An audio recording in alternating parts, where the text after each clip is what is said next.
Ladies and gentlemen, thank you for listening. Thank you for downloading. And thank you for subscribing to the latest edition of the 12 Kyle podcast. I'm 12 Kyle. Check this out. On this podcast, what I'm going to talk about is superstitions.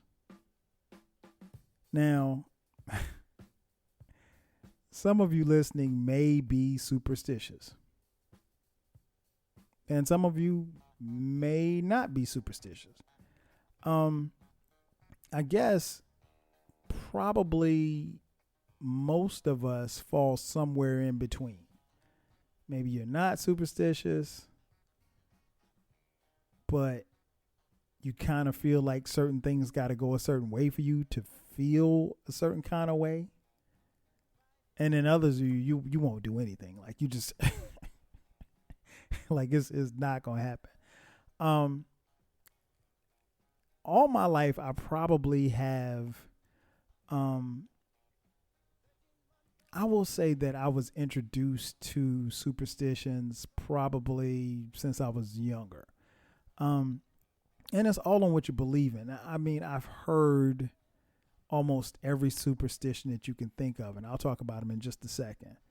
But when I was younger, I used to think superstitions were just silly. Like who does that? Like you really have to be like mad, corny, or goofy to, really buy into luck playing a part into whether or not something good happens to you or something bad happens to you. I guess I kind of thought at one point in time, like you really control, you and God, of course, control, what you do and what happens to you. And then, some things you don't control what happens to you. It's just how you react to them, because, 90% of what you deal with is about how you react to it, because things are going to happen. It's just, that's just how life goes. And it's really about how you react to what happens to you that determines, your feelings or how you, kind of process things. Nonetheless, I used to think that superstitions were silly because I heard so many of them growing up. Let me give you a few just to name. That comes off the top of my head. Don't open an umbrella in the house. I guess. I know because, technically it can't rain in the house. So you really have no reason to open an umbrella in the house. But, that's silly to me. It's just silly. Here's another one. Don't put your hat on the bed. I think from what I understand, I'm not going to look this up, but from what I remember, a hat on the bed was like a sign of death. I don't know why. Why can't you put your hat on the bed?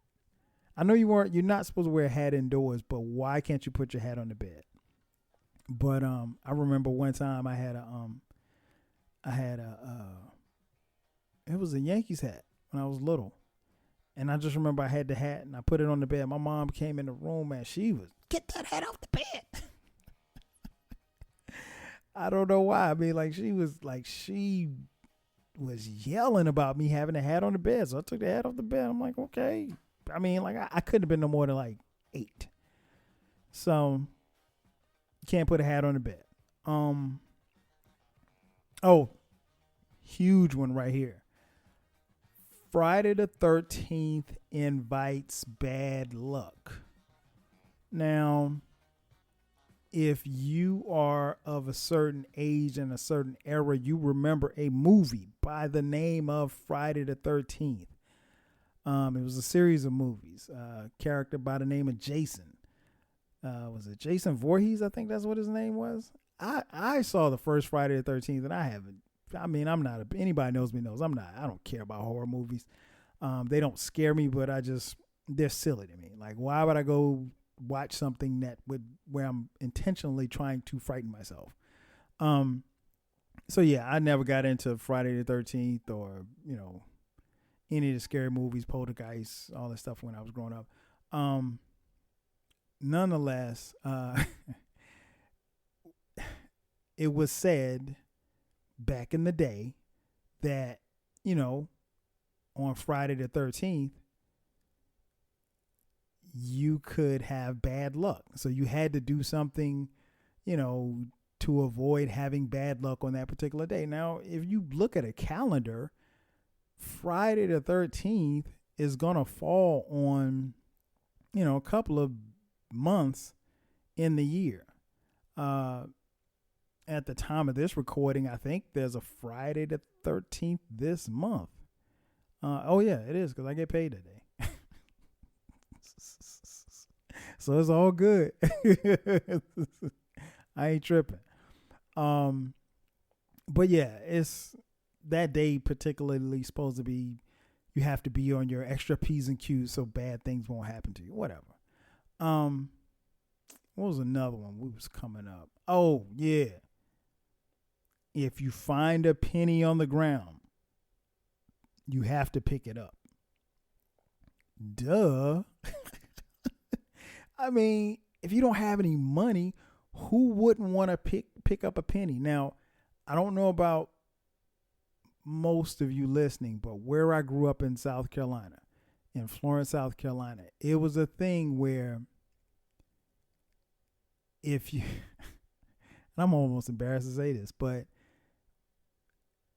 the superstition was for us, if you found a penny on the ground, it had to be on heads when you found it on the ground.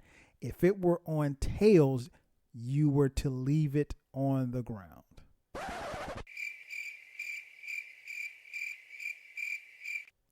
Now, what sense does that make? I don't know who comes up with this shit. But yeah, so you were to now, and maybe those of you listening, tell me if you heard that song, because I'm convinced that was only from my hometown, but I could be wrong. But it could have maybe. It just depends on the era in which you came up in. But yeah, in the 80s, you could not pick up a penny that wasn't on heads. Because my thing is this: if it was on tails, isn't it still worth 1 cent? I mean, silly. Another superstition: never walk under a ladder. I never had really the opportunity to walk up under a ladder. I will say this much: I remember my dad telling me that when he was 16. There was some guys, my dad grew up in Newark, New Jersey. There were some guys working on a construction site downtown or something like that. And he walked under a ladder where the construction was, and he found a $20 bill. I mean, it sounds fine to me. So yeah, he was like, forget that. So that story I never had the opportunity to walk up under a ladder, but if I did, maybe I'll find $20 like he did. But that's one that I just kind of dismissed. Oh, you can't let a black cat cross your path.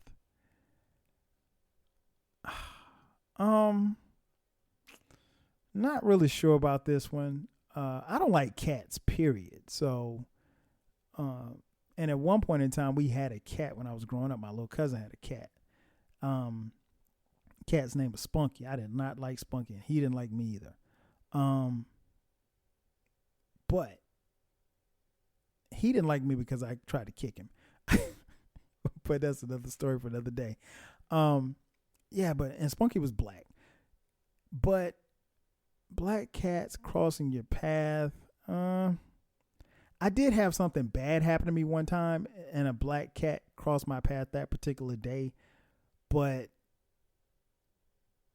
it didn't have anything to do with the cat. It's probably the dumb shit that I did. Well, I'm not gonna say probably. I'm 100% sure it was the dumb shit that I did. So nonetheless, never break a mirror.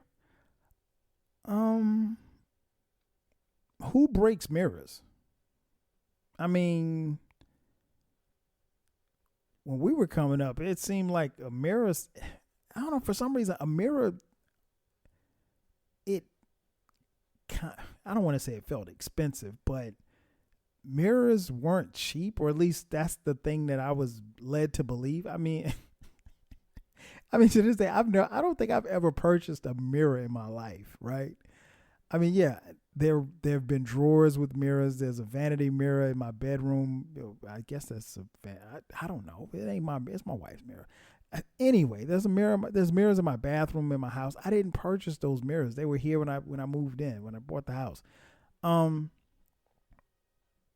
Nevertheless, I've never purchased a mirror, so I had no desire to break a mirror. I don't know about that superstition.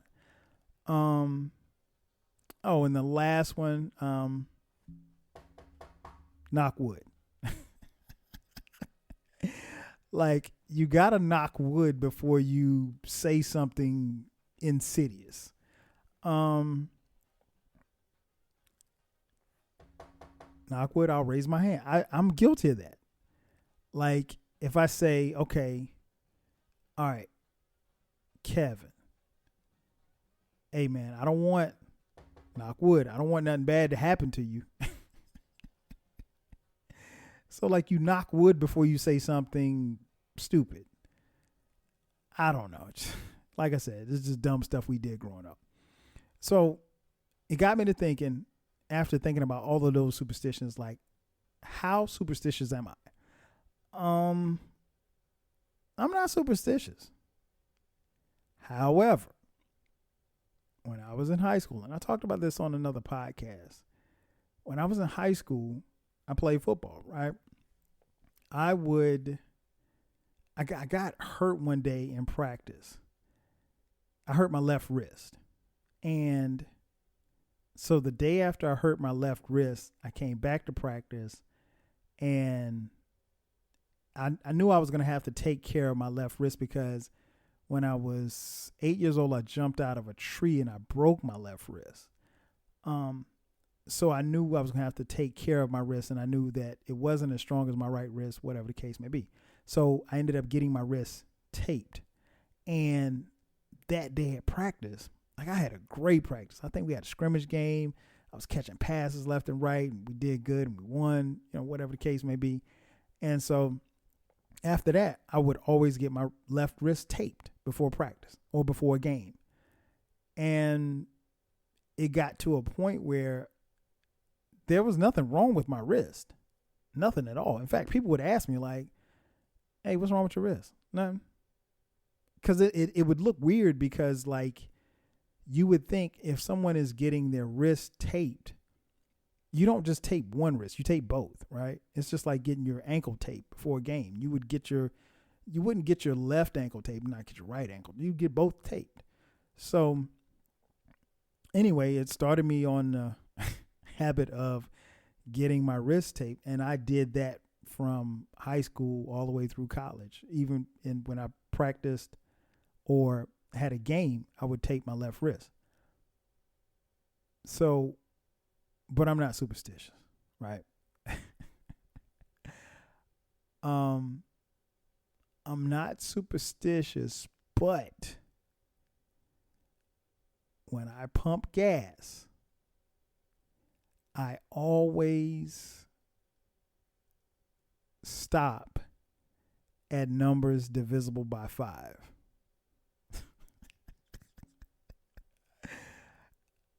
I honestly can't tell you why I do that, but I've been doing that probably since I was like 18.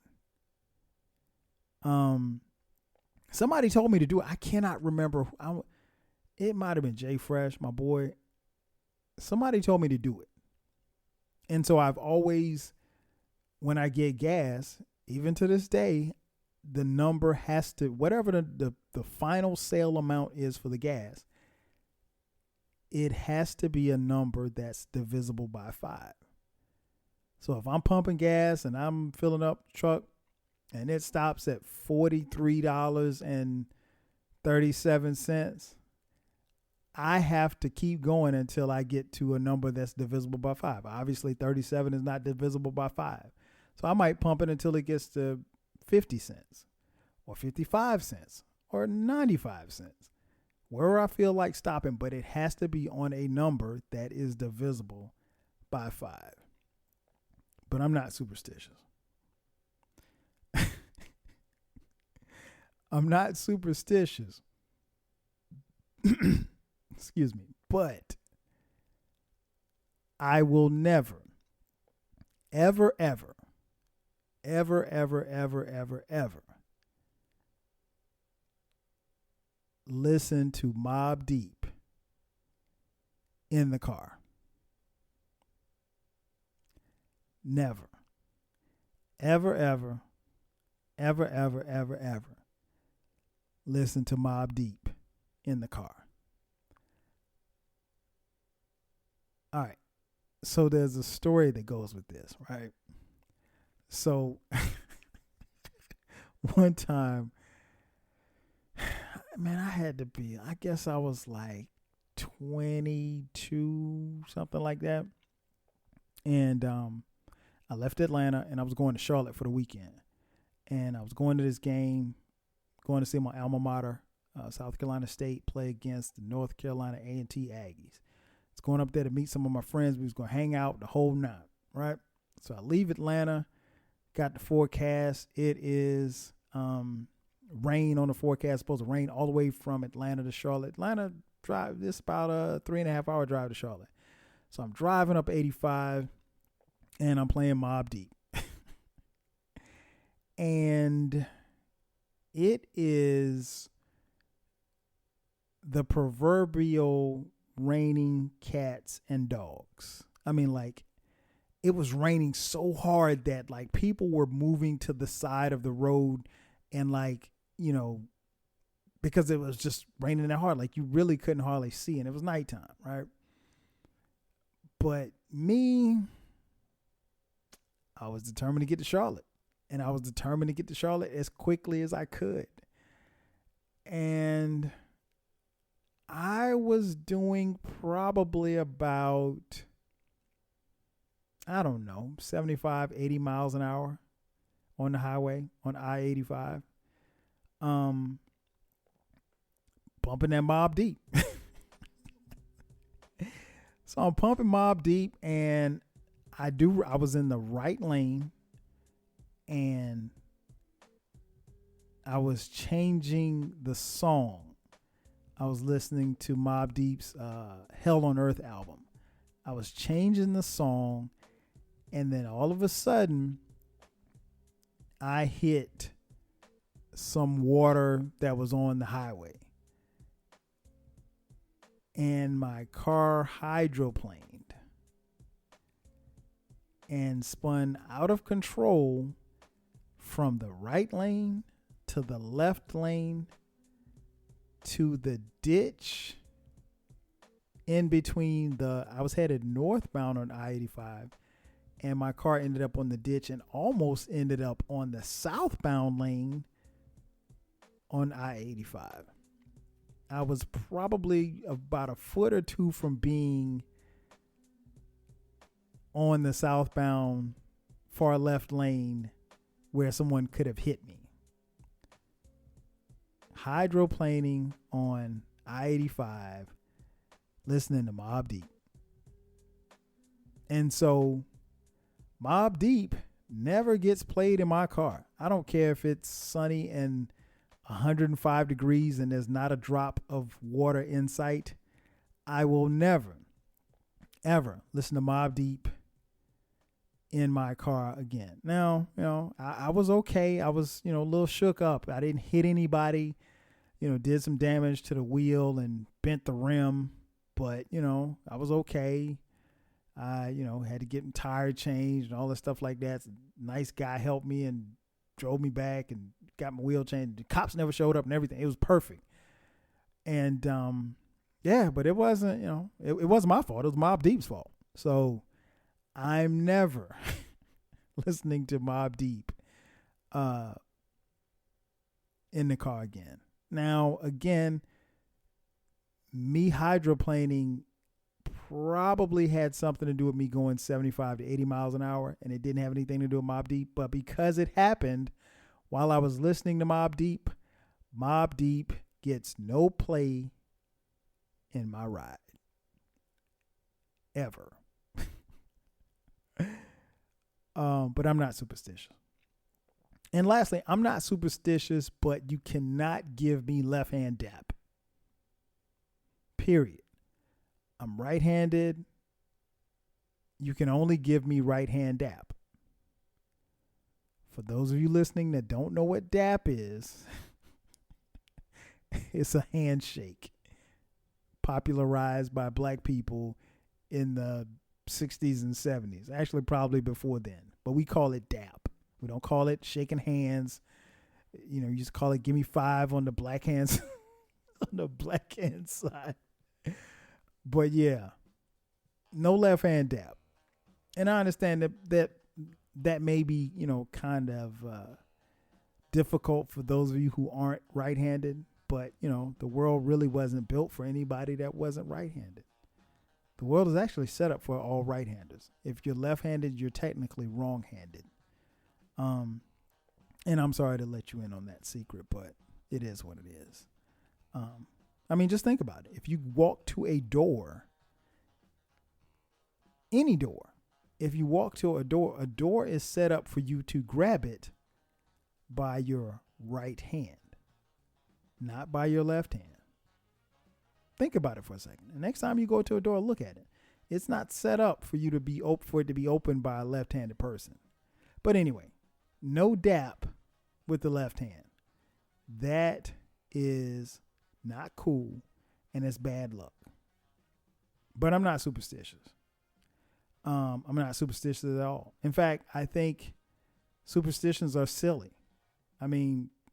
Who else doesn't give left-hand dap, have the wrist tape, pump gas divisible by 5, and don't listen to Mobb Deep in the car? Not me. That's going to do it for me. Ladies and gentlemen, thanks again for checking out this edition of the 12 Kyle podcast. I'm your boy 12 Kyle. I'll catch you guys next time. 5,000.